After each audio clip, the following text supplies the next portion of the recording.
This is the sixth video in our SQL 50 series, and this is about SQL joins. If you are unfamiliar with SQL joins, please click on the link that you're seeing right now on your screen, or I will paste the link of that video in our description. So that video will explain in much more detail by visualizing how SQL join work. Now coming back to this question, we have two tables. We have employee and EmployeeUNI, right? And in employee table, we have the primary key, that is ID, and in EmployeeUNI as well, there is a primary key column, that is ID. Okay, so we have to write a solution to show the unique ID of each user. So the unique ID, this is the unique ID, this is the right table, unique ID of each user. These are our users, and if a user does not have a unique ID, replace it with null. For example, in this column, there might be a user who may not have a unique ID, or there may be a user, there may be an ID here, but that ID may not be present over here. So in that case, what would happen? In that case, the ID should show as null. Let's look at that as with an example. So here, these are the two tables, the left table and the right table. So in the left table, we have Mir, Winston, John, who has their ID in the right table, 3, 11, and 9. And hence for Mir, Winston, and John, you will see the unique ID as 1, 2, 3. Just like here, Mir, Winston, and John, you will see the unique ID as 1, 2, 3. But for Bob and Alice, there is no ID here. If you look at the primary key column, there is no ID. There is no 1 and 7 in the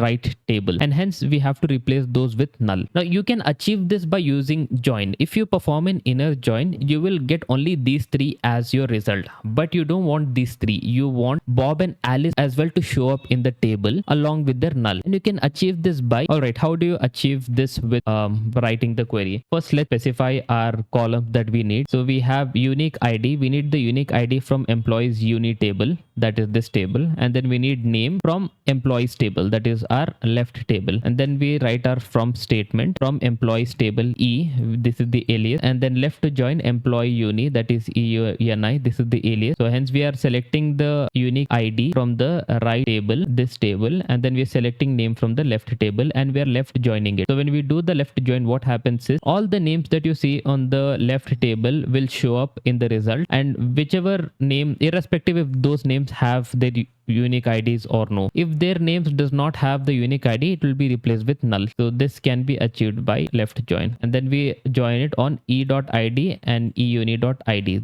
These are the primary key columns. Let's run this query. All right, so this query is a success. Thank you.